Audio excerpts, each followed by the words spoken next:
And I think this is the last nail in the coffin of electoral democracy here.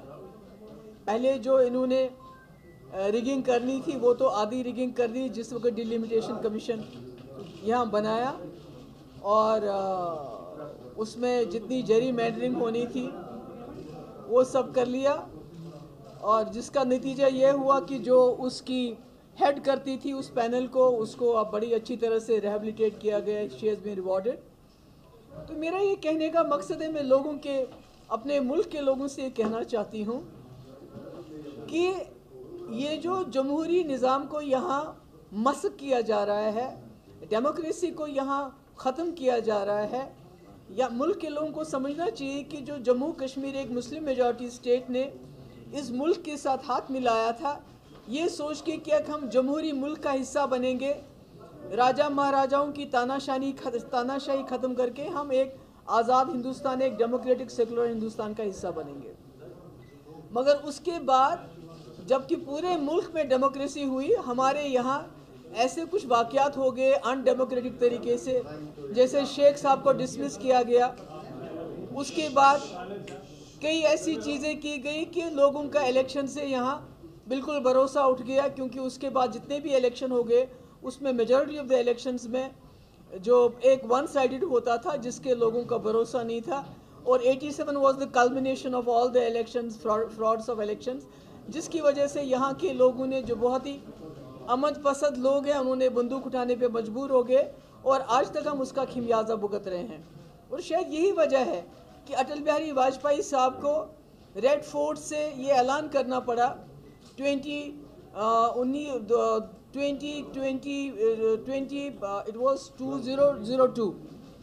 2002 میں ان کو یہ اعلان کرنا پڑا کہ ہم جموں کشمیر میں فری اینڈ فیئر الیکشن کرائیں گے.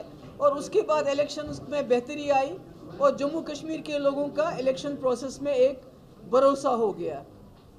مگر جو ہم آج دیکھتے ہیں، جو اس وقت ہو رہا ہے، یہ جموں کشمیر ایک لیبارٹری بن چکا ہے بی جے پی کے لیے. یہاں وہ تجربہ کرتے ہیں، اس کے بعد باہر جا کے اس کو اپلائی کرتے ہیں. اور جتنا بھی جو بھی کچھ جموں کشمیر میں ہو رہا ہے، یہ اس فساد میں ہو رہا ہے کہ ہم جموں کشمیر کو مکھیہ دھارا کا حصہ بنانا چاہتے ہیں، ہم اس کا انٹیگریشن کرنا چاہتے ہیں کنٹری کے ساتھ. تو میرا تو یہ ہے کہ جو بھی ہمارے لوگ، ملک کے لوگ جو دیش بھکت ہیں، جو نیشنلسٹ ہیں، میں ان کی بات نہیں کر رہی ہوں، کہ میں ان پارٹیز کی بھی بات کر رہی ہوں جنہوں نے آزادی کی لڑائی لڑی، قربانیاں دی اور اس ملک کو جمہوری سیکولر ملک بنایا.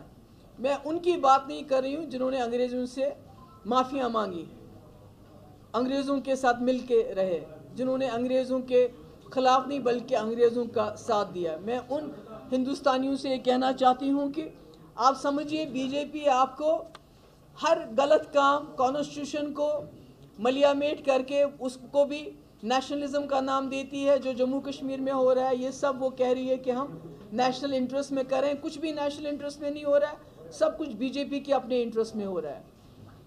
انہوں نے 2019 کے بعد جموں کشمیر میں ان کانسٹیٹیوشنل طریقے سے 370 ہٹایا، 35 سے ہٹایا، اسپیشل پوزیشن ہماری ختم کی، انڈین کانسٹیٹیوشن کو سبورٹ کیا، اور یہ بتایا آپ لوگوں کو کہ یہ ضروری ہے، یہ نیشنل انٹرسٹ میں ہے.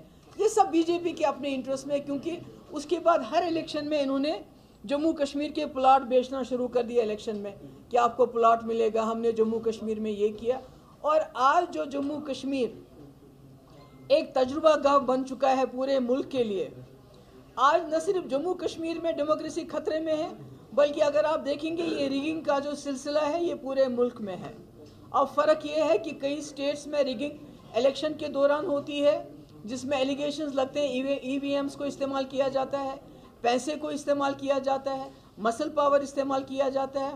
اور دوسرا حصہ آپ نے دیکھا الیکشن کے بعد کس طرح ریگنگ ہوتی ہے. اس گوا میں دیکھا آپ نے، کرناٹک میں دیکھا آپ نے، مدھیہ پردیش میں دیکھا، مہاراشٹر میں حال ہی میں دیکھا، اور ابھی جھارکھنڈ اور راجستھان لائن میں لگے ہیں، جہاں یہ پیسے کے بلبوتے پہ، پاور کے بلبوتے پہ، اور خاص کر ای ڈی جو ان کا اکلوتا الائنس پارٹنر ہے، اس کے بلبوتے پہ ریگنگ کرتے ہیں اور رزلٹ اپنے حق میں کر دیتے ہیں. تو اس کا مطلب ہے کہ न सिर्फ ये जम्मू कश्मीर के लोगों को एक हिसाब से डिफ्रेंचाइज करना चाहते हैं, क्योंकि जब 25 लाख बीजेपी का वोटर बाहर से आएगा तो जम्मू के वोट का क्या फ़ायदा होगा, कश्मीर के वोट का क्या फ़ायदा होगा। तो इसी तरह मैं मुल्क के लोगों को बताना चाहती हूँ कि जब आप किसी को चुनते हैं, उसके बाद ये पैसा और ईडी का इस्तेमाल करके उस सरकार को गिरा के अपनी सरकार बनाते हैं, तो बीजेपी का एक ही मकसद है, किसी तरीके से हर जगह बीजेपी की सरकार बने। और जो जम्मू कश्मीर वो अब करना चाहते हैं वो भी इसलिए है कि वो किसी लोकल ऐसा करें कि जो कोई फासिस्ट लोकल होगा यहाँ, उसको रूलर बना के इस फ्रॉड इलेक्शन के ज़रिए उसको यहाँ तैनात करें, ताकि जो इन्होंने यहाँ जम्मू कश्मीर में पिछले 3 साल हो गए इनको डायरेक्टली यहाँ रूल करते हुए, मगर उसके बावजूद भी ये यहाँ के लोगों का जो उनका रिजॉल्व है, जो साइलेंट और पीसफुल उनका तरीका है रेजिस्ट करने का, उस रेजिस्टेंस को तोड़ नहीं सके। अब ये चाहते हैं कि किसी तरीके से चोर दरवाजे से इलेक्शन में 25 लाख बीजेपी के वोटर बाहर से लाके इस दरवाजे से उस दरवाजे से लाके ये यहाँ किसी फासिस्ट को बिठा दें कुर्सी पे, ताकि यहाँ जो हमने पहले शुरू से ही कहा है कि यहाँ डेमोग्राफिक चेंजेस करना चाहते हैं। डेमोग्राफिक चेंजेस खाली मुसलमानों के लिए नहीं है, ये जम्मू के डोगरे के लिए भी है, ये यहाँ के पंडित के लिए भी है। और मैं इसमें आपको ये बताना चाहती हूँ, कश्मीरी पंडित जिनके लिए ये हाय हाय तौबा करते रहते हैं हर वक्त, पिछले 32 साल से चिल्ला रहे हैं कि हमें वोट देने में आसानी कर लीजिए। उनको 4-5 फॉर्म्स भरने पड़ते हैं तब जाके वो वोट देते हैं। अब उन्होंने वोट देना भी बंद कर दिया है क्योंकि उसमें इतनी मुश्किलात है। उनके लिए आसानी नहीं कर रहे हैं, उनके लिए आज तक आसानी नहीं की कि वो कैसे वोट डालें, जिनके तकलीफ को इन्होंने अपना हथियार बना के पूरे मुल्क में बेच के खाया है। उनके लिए ये सहूलियत नहीं है, मगर अपने लिए ये सहूलियत करना चाहते हैं।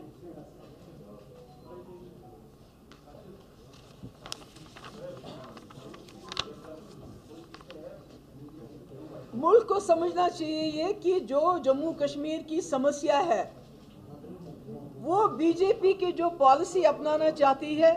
बीजेपी यहाँ पर जो नाजी जर्मनी में पॉलिसी थी, जो इजराइल में पॉलिसी है, वो सोचते हैं ये पॉलिसी अपना के हम जम्मू कश्मीर के मसले को हल करेंगे और जम्मू कश्मीर में सरकार बना के पूरे मुल्क के अंदर उसी बलबूते पे और लोगों से वोट मांगेंगे। और इसके अलावा बीजेपी का कोई इरादा नहीं है।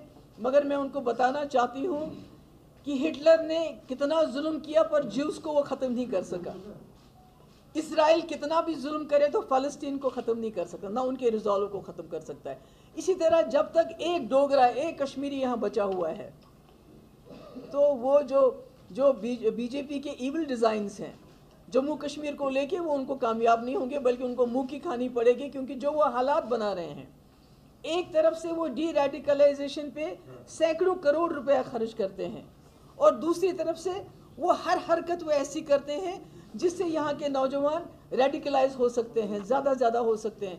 क्योंकि पहले ही आपने 2019 में जो कांड किया, उसके बाद आप वहाँ नहीं रुके। उसके बाद आपने यहाँ के नौजवानों से उनकी ज़मीन छीनी, उनका रोज़गार छीना, उनके रिसोर्सेज छीने, उनकी आज़ादी छीनी, उनकी डिग्निटी छीनी, उनको जेलों में डाल दिया, उनका जीना हराम कर दिया। और अब एक उनके पास वोट का हक था। कश्मीर की समस्या का समाधान आज भी ढूंढना होगा, कल भी ढूंढना होगा। मगर मैं फिर से अपने मुल्क के लोगों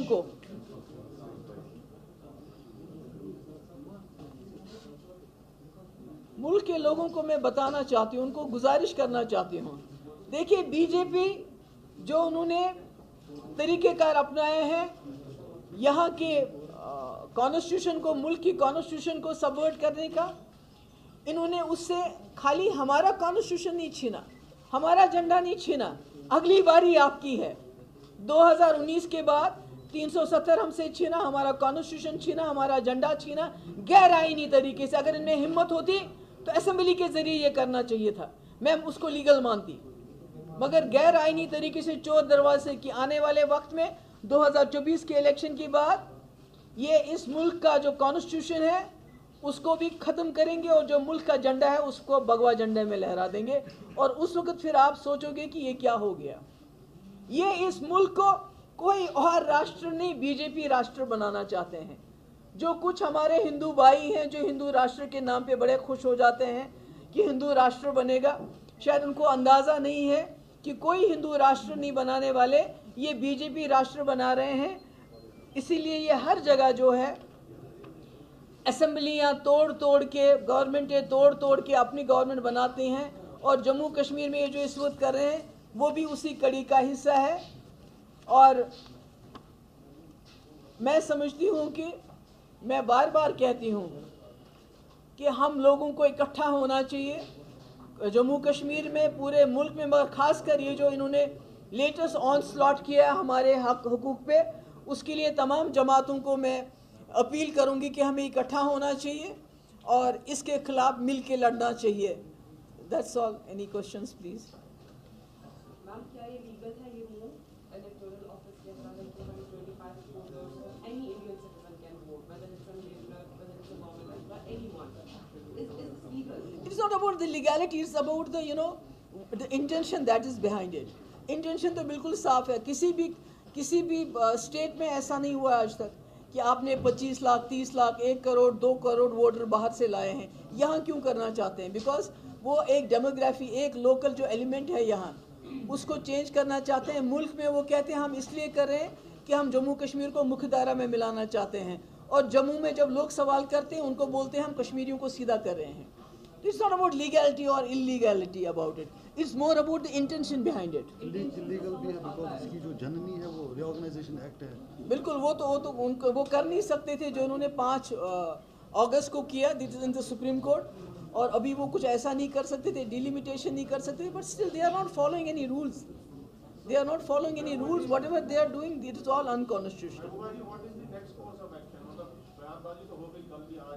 नहीं, मैंने अभी फारूक साहब से बात की। मैंने कहा चूंकि आप हमारे सबसे सीनियर लीडर हैं, प्लीज़ आप ऑल पार्टी मीटिंग कॉल करें, तमाम जमातों के जो रिप्रेजेंटेटिव्स हैं उनको बुलाएं, ताकि जिनके साथ हमारे इख्तिलाफात भी हैं, जिनके साथ हमारे डिफरेंसेस हैं, क्योंकि इस वक्त ये जम्मू कश्मीर के लोगों के वजूद की बात है, सर्वाइवल की बात है। मैंने उनसे बात की, मैंने उनसे रिक्वेस्ट की कि आप मीटिंग बुलाएं, वहाँ पर डिस्कस होगा कि हमारा फ्यूचर कोर्स ऑफ एक्शन क्या होना चाहिए इस चीज़ को रोकने के लिए। आपको नहीं लगा जिस तरीके से डेमोग्राफी को चेंज करने की कोशिश की जा रही है और टारगेट किलिंग्स भी जो पहले हो चुकी हैं काफ़ी, तो इस तरीके से जो भारी वोटर्स हैं वो एक सॉफ्ट टारगेट बन सकते हैं फिर से? देखिए, अब ये इलेक्शन का मसला नहीं है। जो पार्टीज इलेक्शन करती रहती थी उनके लिए भी ये सबक है। मुझे लगता है हमें अब रेजोल्यूशन ऑफ कश्मीर प्रॉब्लम पे ज़्यादा स्ट्रेस देना चाहिए, क्योंकि जब तक कश्मीर की समस्या रहेगी तब तक बीजेपी जैसी जमातें इसका शॉर्टकट ढूंढती रहेंगी और इसको एक्सप्लॉइट करेंगी। क्योंकि जो हमारे यहाँ बच्चे रेडिकलाइज हो जाएंगे, जो इस वक्त बंदूक उठा रहे हैं, ज़्यादा लोग मिलिटेंसी में जा रहे हैं। हमारे कश्मीरी पंडित भाई, अभी ये सुनील हमारा लड़का मारा गया, हमारे पुलिस के लोग मारे जाते हैं, सिक्योरिटी फोर्सेस के लोग मारे जाते हैं। हर एक खून की बूंद की कीमत बीजेपी मुल्क में वसूल करती है अपने इलेक्टोरल बेनिफिट्स के लिए। क्योंकि जब पुलवामा में हमारे कई लोग शहीद हो गए तो उसके बारे में पूरे मुल्क में उन्होंने चर्चा की, मगर जब चाइना ने हमारे 20 नौजवान मार दिए गए, उनको शहीद किया, तो उस वक्त कोई आवाज़ नहीं निकली, क्योंकि उससे उनको इलेक्टोरल बेनिफिट नहीं मिल सकता। इसलिए जो कश्मीरी पंडित्स की पेन है, जो उनकी किलिंग है, टारगेट किलिंग है, या हमारे सिक्योरिटी फोर्सेस मारे जाते हैं या कोई और मारा जाता है, उसको वो खून जो है वो बीजेपी के लिए आज वोटर के उसमें शक्ल में उसको मुआवजा मिलता है। तो ये इस वक्त इलेक्शन की बात नहीं, इट्स गॉन बियॉन्ड इलेक्शंस। मुझे लगता है कि हमारे तमाम पार्टीज़ को रेजोल्यूशन ऑफ कश्मीर की तरफ बढ़ना चाहिए, और जब कश्मीर रेजोल्यूशन की तरफ बढ़ेंगे तो तब बीजेपी को जो है उसको, जब सारी जमातें एक ही जैसा फैसला लेंगे, तो मुझे लगता है कि आप बीजेपी को मजबूर कर सकते हैं कि जो उन्होंने एक बहुत ही डेंजरस और ईवल एक उन्होंने तरीके का डिज़ाइन अपनाया हुआ है, उनको वो चेंज करना पड़ेगा। महबूबा जी, जब यहाँ इलेक्शंस होते थे, चाहे सेपरेटिस्ट की तरफ से या लोग खुद एक मकतबे के लोग थे यहाँ जो बाइकआउट किया करते थे, उसकी अभी 25 लाख की तादाद आ गई। अब अगर इलेक्शंस होंगे, जो पहले से बाइकआउट करते थे, दोबारा उस पर और स्ट्रेस पड़ेगा 25 लाख की वजह से। तो मुझे लगता है, अगर मैं गलत नहीं हूँ, मेन स्ट्रीम का तो रोल ही खत्म हो गया। नहीं, that is what they want. वही तो चाहते हैं, वो मेन स्ट्रीम में इंटरेस्टेड नहीं है, वो बीजेपी में इंटरेस्टेड है। मैंने कहा ना, वो कोई हिंदू राष्ट्र नहीं बनाना चाहते हैं, वो इस मुल्क का कॉन्स्टिट्यूशन ख़त्म करके इस मुल्क के झंडे को भगवा झंडे में तब्दील करके बीजेपी राष्ट्र बनाना चाहते हैं। What will be the next step of the main slipper? Because as you said that it was the last nail of it. हाँ बिल्कुल किया उन्होंने। मैंने कहा, मैंने फारूक साहब से इल्तिजा की है कि वो ऑल पार्टी मीटिंग बुलाएं और उसमें हम डिस्कस करें कि हमारा फ्यूचर कोर्स ऑफ एक्शन क्या होना चाहिए। Thank you.